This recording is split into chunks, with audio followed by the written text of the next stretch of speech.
I don't know how you guys are getting so lucky. You're getting 2 episodes of Shatter the Vain this week. Man, that's 2 weeks in a row with 2 episodes. Man, lucky ducks. This is a whole bunch of work for me, but I have a blast doing them. I have so much fun putting out these episodes, talking to everyone in the community. And this week, I got Bluberryz coming back on the podcast. He's had some big announcements for VGL this week, and the World's Invitational just ended. So I wanted to, hear all about his trip to Korea. So let's get into episode 42. Shatter the Vain, a podcast about Vainglory.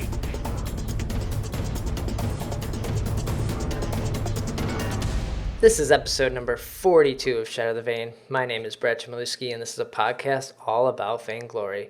Every week, or in the case for the last 2 weeks, it's been twice a week. I'm bringing you a new episode where we do gameplay, news, game tips, and hopefully we can all become better players together. This week, I have Bluberryz returning to the podcast, some special announcements and some post-world chat. So welcome. Yeah, welcome. Glad to be here once again. It's the second time now. Great. Yeah, it's perfect timing to have you back on because you got some fun stuff coming up with VGL, which we'll get into. But the World's Invitational just ended, and you've been back from Korea for a while now. But yeah, let's hear about the experience. Yeah. It's almost exactly 1 month from now, so that I am back.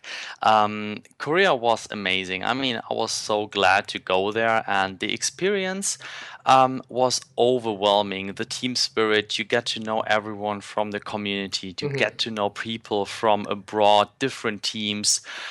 It was so nice, and the production value from OGN, I think they did a very good job, since we all have to mention and we have to know that it was the first time that they did a production with a mobile esport game. And I think for that one, they did pretty well. Yeah, I'm sure it was definitely new to them with the new setup and having to figure out how to make that all work.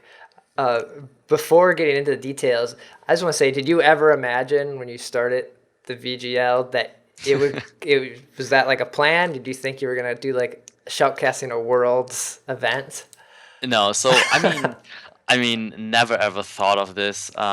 Let's roll back a bit. So I'm a graduating business lawyer. So I shifted to hand in my thesis because of VGL. We were so small and we were starting, like I did basically a one-man show, but then we grew so big and so fast, and people liked it and they loved it. So yeah, I mean, it's becoming now a full-time thing for me, which is just amazing. So yeah, we did with VGL. We are now moving into our own first VGL studio. Oh, that's awesome. In Europe, in Germany, here in Düsseldorf. So Donjon and me. He's moving to my town now. We will have this studio here. We just came back from the studio, and we were setting up things and preparing stuff for actually the next big thing. That's exciting. Before we get into that, just still on Worlds a little bit, like how was that? The experience being with all the players you said was great, but like, how was it pressure, like having to shoutcast these like kind of they seem like big games, but maybe being there, it seemed like the normal thing to you, or? Well, no, not at all. I mean, the games were, as we see. I mean, the best example is Hunters with the grand comeback in the third match. It was really, for us, we were so excited, and we were sitting there, we were sweating all over. We have those tailored suits. They were like. There was no inch to breathe in. So it was just crazy. I mean, all the spirit and even though it was a production and it was produced, I mean, teams were fighting live for the event, and you really could feel this live feeling, this esport feeling, and the crowd was really there because they liked and they love Vainglory, and they came there to watch the teams. And it was all in all, it was an amazing trip. We went out at night with the teams. We played games together in the hotel lobby. We had dinner. It was really somehow a very, very friendly thing. It really to sum it up, Korea kind of reflect the whole Vainglory community. Oh, nice. Yeah. Uh, yeah, we had some of the best teams. These games were pretty fantastic to watch. Yeah, It's weird watching them now too because we have a new patch, so they're on like it the is. different, little bit different meta, but just doing things a little differently than we're starting to see now. So it's kind of, I guess it's great that it happened, but it's kind of a bummer that we're having to watch it later. I think everyone would have loved to watch them live or. Yeah, of course. I mean, I can understand that OGN went for this way to Yeah. produce this since it was a whole new step into a total new era of esport. And they took, of course, a big risk with this. But in the end, I rewatch, of course, all the matches. I check the quality. I check my commentary because I Yeah. still think there is a lot of way to improve overall since I'm not a native speaker. I think they did pretty well because you have to mention that they recorded or produced 4 languages parallel at one time. Oh, geez. Okay. So they had the Korean casters right next to us, then we representing the English casters, and then they had a corner for the Chinese casters and the Japanese casters, and they did it all in one rundown. Oh, So crazy. that's pretty a big task, and I think going this way, in the end, looking back, the smarter decision to maybe get all the knowledge and experience to maybe do some very big live events in the future. Yeah. What was the language that was broadcast to the audience? Like everyone who's sitting there, were they hearing Korean or were they hearing English? They were hearing Korean Okay. since a very famous esport caster was doing this. He's famous in Korea for more than over 15 years in the scene. So he's famous most of the time for being StarCraft or LoL caster. And he was the face of that. It was really funny since we casted quite loud throughout the team fights. We had headsets on, and they had just their microphones, so they weren't plugged in anything, so they Okay. could hear everything, and we were sitting next to them. So in the breaks, like he was coming to me and said, "Wow, you guys are really casting differently." I said, "In what way?" He said, "You are so ambitious, and you are so like into this, and we are like really more calm down and stuff." Okay. So yeah, I apologized a bit because they could hear us and we couldn't hear them because we had the headsets For on. sure. But in the end, a fun story to share. Was that Monte Cristo or was that? No, it was. I sadly forgot the name, but I will make sure to figure out so we can share it. Did you get to meet Monte Cristo? He's probably the most Yes. famous caster for League in Korea. Yeah. Yeah. Yeah, we were out for dinner with the guys. Monte Cristo was also joining, and he is such a cool guy. He's very, very down to earth. He's Seems very okay. realistic, and even in that like small talk from the dinner, I could learn a lot from him, and I'm really, really exciting to see him as like the star in the esport caster scene, casting Vainglory, which is just one of the biggest step for the game. Yeah, that's awesome. Yeah. How'd the matches go overall? Did they go the way you thought they might go? Like as far as the teams winning and each round, or were you kind of surprised or any upsets looking back on Well, it? let's face it. Down. After I saw the first match, Invincible Armada versus Unknown, Yeah. I thought Invincible Armada will take it down. I thought there is no way some other team might stop them unless they come up with any totally strange tactics we haven't ever seen before. Like, I don't know. I really couldn't think of anything. So I saw Invincible Armada, and it was really hard for me to think of any other team to win. So in the end, I think I was right there. And I mean, of course, the other teams they did very very well. But there is, of course, I think the best thing for the teams is that they could grow into this event and they could Yeah. grow in teams of team spirit, in terms of tactics, and of course in terms of getting to know each other from the team much more better. Oh, cool.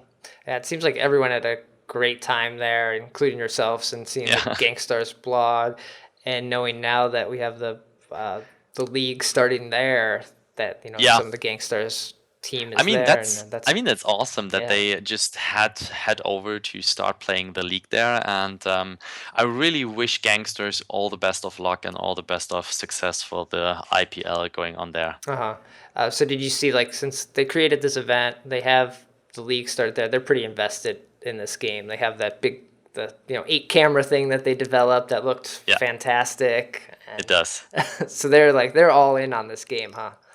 Yeah, I mean they are, and especially the client to spectate the match offers so many more ways to present the game from the actual point of view because it looks so good. I mean all the polygons and all the let's say minimal graphic things where you really see there is a deep love from the graphic designer, from Yeah. the artists going on, and this really shows us an opportunity to show the match or to show the game from the right perspective, and I think this will be the challenge for the live matches coming up.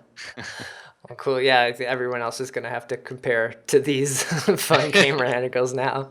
Yeah. That's great. If you haven't seen any of these Worlds games, go back and rewatch them. The finals just aired, and you should definitely go see those.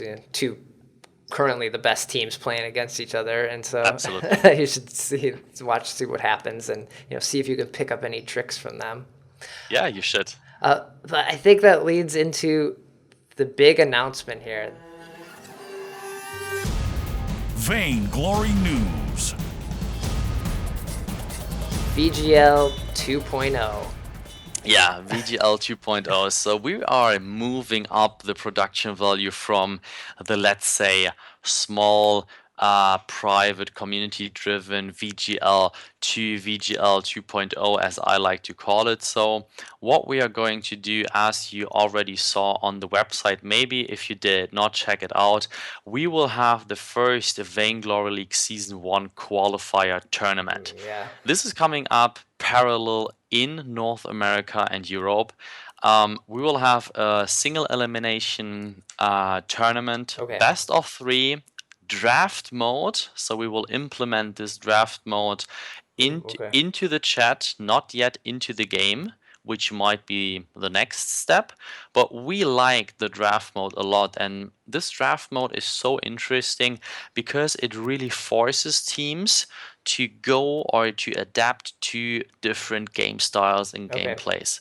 I think in the current meta, or especially much more in the past patches, teams were really stuck into their gameplay. Like, he's always going either Vox or Ringo Lane. He's Yeah. always going either Catherine, Adagio jungle. The other one is always going Koshkar or Glaive. So it may be like for some teams it's always centered around a different pick range, and this really pushes the team into some maybe uncomfortable area, but this is what we want to see because this really steps up the game in Okay. terms of the entertainment value and of course the competitive esport value. Okay. So how's the draft mode gonna work? Was it 1, 2, 2, 1? Is that the? Yeah, exactly. Okay. This is the way it's gonna work. How this is exactly gonna work, you can check it out on the rule page on vaingloryleague.com. So yeah, the event is published. Go check it out there. There are the rules, draft mode, and we have a global ban as well. So we will not okay. only go for the draft mode, we will limit the heroes even more Yeah. because we will allow each team to ban one hero globally. Okay. Meaning Team A is going to ban Koshkar. Koshkar is therefore not allowed either for Team A nor for Team B. Okay. And if the other team is going to ban Adagio, there is no Adagio and Koshkar for sure in the game. And on top of this, the draft mode. Okay, that makes sense because if we ever ran into another issue like a scarf issue, and both teams just have to waste a banning this one character. This way, Yeah. it kind of forces like one team to have to ban the strong person, and the other team to ban like maybe the person that the other team is really good with, or something like that. There's a little more strategy with the dual global bans. I mean, it is really a deep thing, and We were actually listening to the community and their feedback, also from Worlds, also from we did a smallish VGL Best of Europe and Best of North America events where we actually tested this draft mode to see how top teams adapt to that. And for example, Unknown, the crown champion of Europe, they lost in this Best of Europe event Okay. because they got maybe pushed in an uncomfortable position where they couldn't actually play the heroes they wanted. So it really offers a whole different point of view to the teams and to the audience. Okay. And then, so how many teams are we gonna see playing here? Yeah, I mean, for each region, we offer a maximum of 128 teams. Jeez. Okay. Yeah, I mean, this is a lot. We expect this to be filled up.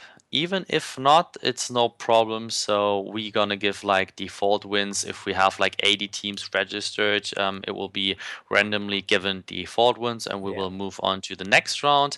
But since the last VGL, the World Invitational Qualifier, we ran on the North American server region, we had over 150 applications Okay. open. And we could only enter or let enter the first 64 teams. So now we want to open it up to 128 since it is about the money now. Okay. So yeah, talking about the money. What would be I think your next question? Yeah. How much money are we getting here, or what's Yeah. the winner get? I guess, or the. Yeah, so what's the winner? The winning team is going for 3 grand. Oh. Okay. So it is In just each region, yeah. Right. in each region. So you always have to multiply this by 2. And we have to remember this is only the season qualifier tournament. Oh. So Okay. it is not the real season 1. And adding 1 plus 1. Okay, prize pool now is 7.5 grand for each region, makes 15,000 for both regions. So you might have a guess what numbers we might talk about actually when we move to the big season 1 Okay. starting in October 2015. Okay. Geez. So I guess if it's the qualifier for season 1, like, is what teams move on? Is it just the first place, or like is it the best 10 Yeah. teams, or like? If we're looking at other esports, like they usually have like a core set of like pro teams. Right. So we try to figure out which teams are the best teams from each region. And how do we do this? We will give the top 8 teams plus 4 wildcard teams a spot in the season starting then. The season will be a League 4 format, and we will have 12 teams playing the first season 1. Okay. Nice. And then how long is the season gonna last? Is that worked out yet, or is it kind of how quickly we make it through the games? Well, it is the season might work out round about 6 to 8 weeks. Okay. It depends on several events like the planning, the overall organization itself, and there are various things which we might figure out what might be the best time frame. For example, do we go for 2 matches per week? Do we go for 3 matches per week, or only once? So there are several things, but we are aiming for the season, and this is going to happen for the season 1 qualifier as well. It will be like 6 to 8 weeks. Okay, wow, that's awesome. That's exciting. That like we're now kind of almost have like a professional scene here now. You're going once the season starts. It's kind of, you can think of this as the pro scene. Absolutely. So the pro scene, the VGL season 1 will really be about this high esport thing Vainglory is aiming for, and what the game does successfully till now. I mean, we talked about Worlds, we talked about the IPL, we are now talking about the season 1 qualifier and the upcoming season on both regions, North America and Europe. So, I mean, we just have to remember the global launch was July 2nd, and I mean the game was available in the App Store, I think November 14. So that's less than a year. And this is really, really a big blast. Yeah, that's crazy how quickly it's been growing, and people like you and other people in the community have been like pushing for these leagues, and we want to see the Yeah. pro players play and see them, play more. It's You can run into them in the solo queue sometimes, but it's a different experience when you see them like That's true. actually like at their like height with their team that they play against, like or with like playing like try hard, I guess. Yeah, talking about quickly to mention like solo queue and me meeting some other big players. We just finished Gamescom in Yeah, Cologne, so it is actually the biggest gaming fair in the world.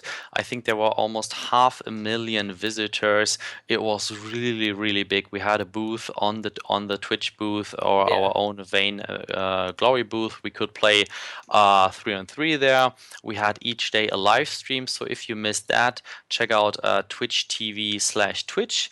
You can see, for example, playing Donjon on stage. You can see playing me on stage. So I did it myself again, since I stepped back into like the production side for the esport. But it was really great. We had several teams coming, especially just to Gamescom to play on the Twitch stage against others. We had That's Team awesome. Red coming there, Pew Pew Pew, and also iPod, all famous team from the VGL Europe events, and it was so cool because especially there you see multiple forum threads in the German section from people who visit us for the first time, and they said, wow, this community is just super super awesome and super cool. And yeah, Gamescom was a blast. I can't wait for next year. Yeah, I think I feel like that's our driving force that we're trying to make sure with Vainglory is like this community is great, and we're all like trying to be positive and friendly, and invite people into the game, and just Absolutely. it grows this mobile MOBA. It's great, and more people playing it is fantastic. Yeah, and you can really see the quality of each personality working on here, and you can really see that everyone aims and believes in this long breath thing and this long, uh, yeah, long-term success of the game. Well, yeah, if you got a new studio, like you guys are all in there. Like that's Yeah, awesome. that's right. Do you have another caster join the team at all? Because you had Wolf Hands, and since he got hired by Super Evil, I think he's basically gone missing. Like no one's Well, seen or heard from him because he's buried. yeah, I think he is working a lot. He does a good job as far as I hear. So from time to time, I'm checking like, "Hey, Wolf fans, are you okay? I think you work a lot." And he says, "No, I'm fine, but I just have to answer so many stuff." And Yeah. but to sum it up, so for VGL, we are currently looking for professional casters. Okay. Since, for example, Dungeon and me, it is always fun to cast. It is always good to cast. We experienced and we grew a lot into this, but still, I think it is in no comparison to a professional esport caster from the MOBA scene. Yeah. There is like they have different quality. Obviously, they can bring the game and the depth in a whole different storyline to the audience. And yeah, therefore we are currently looking for professional casters, not only from North America but also from Europe. We are checking for English casters. So yeah, if someone is listening, if you know someone, just get back to me. Just check out the website, use the contact form, and we want to grow with VGL since we will stream a lot. And yeah, season 1 is coming. Yeah. And so when you are streaming, since we have 4 spectator slots now, is it all going to be in English, or are you going to do another language stream as well? Well, for now, we're gonna use at least 2 up to 3 spec modes for our own production, Okay. since this provides a lot of spontaneous camera angles. For example, we will use a device to spec. We have the different client to spec, so to rotate the camera on the Halcyon Fold to zoom in Oh, and so you out. you got access to that, huh? Oh, okay. Obviously. So yeah, we really want to step up the production value. So we will use a minimum of 2 slots to our own. What will happen to the other slots which are open? We don't know yet. But for now, we're gonna stick to the English language for sure to provide everyone the easy access to the game.